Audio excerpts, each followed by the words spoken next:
एक वृद्ध माता पिता अपने नौजवान बच्चे के साथ में एक ट्रेन में यात्रा कर रहे थे।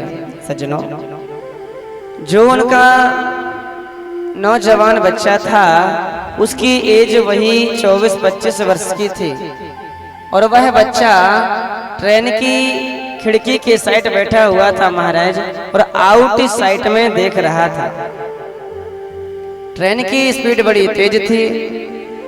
थोड़ा देर बाद उस बच्चे ने अपने वृद्ध माता पिता से कहा, बोले पिताजी देखो देखो हमारे साथ में ये वृक्ष भाग रहे हैं। महाराज, पिता ने सुना और सुनकर के मुस्कुरा दिया।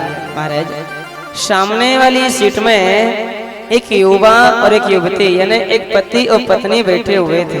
महाराज, जब उन्होंने उस बच्चे की बातों को सुना वो ज्यादा हैप्पी नहीं हुए बल्कि अपसेट हुए। महाराज, और वो इस बात पर अपसेट नहीं हुए कि बच्चा ये कह रहा है कि वृक्ष भाग रहे हैं, वो इस बात पर अपसेट हुए कि इनके माता पिता ने सुन करके मुस्कुरा दिया। फिर उन्होंने सोचा इनका बेटा है, हमें क्या करना है। सज्जनों, थोड़ा देर बाद फिर उस बच्चे ने कहा, बोले पिताजी देखो देखो हमारे साथ में ये बादल भाग रहे हैं। पिता ने फिर सुना, सुनकर के मुस्कुरा दिया। लेकिन महाराज, उन दोनों युवा और युवती से रहा नहीं गया। उन्होंने उन वृद्ध माता पिता से कहा, वाह है आप गजब करते हो, आपका बेटा कब से पागलपन की बातें कर रहा है। हमें लगता है कि आपका बच्चा मेंटली डिस्टर्ब है, आप इसका किसी अच्छे डॉक्टर से इलाज कराइए, हमें लगता है पागल है।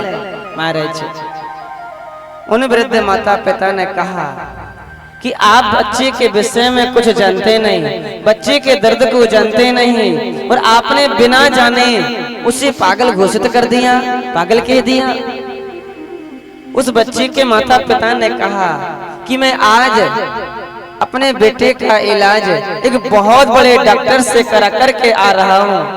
ये जन्म जात से ही अंधा था, आज इसने पहली बार ये दुनिया देखी है, तो इसको ये मालूम नहीं है कि ट्रेन भाग रहे या वृक्ष भाग रहे, इसको ये मालूम नहीं है कि ट्रेन भाग रही कि बादल भाग रहे। महाराज, उन्होंने कहा अपने बेटे के बारे में बिना कुछ जाने पागल घोषित कर दिया।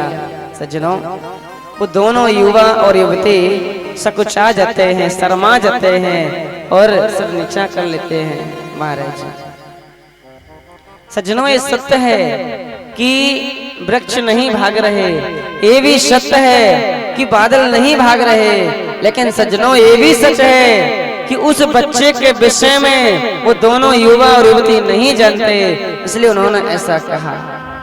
तो इसका मतलब क्या है, अर्थ क्या है कि जब तक हम किसी को अच्छे से पहचान न लें, समझ न लें, जान न लें, तब तक हमें अच्छे और बुरे का डिसीजन नहीं करना चाहिए। हमारा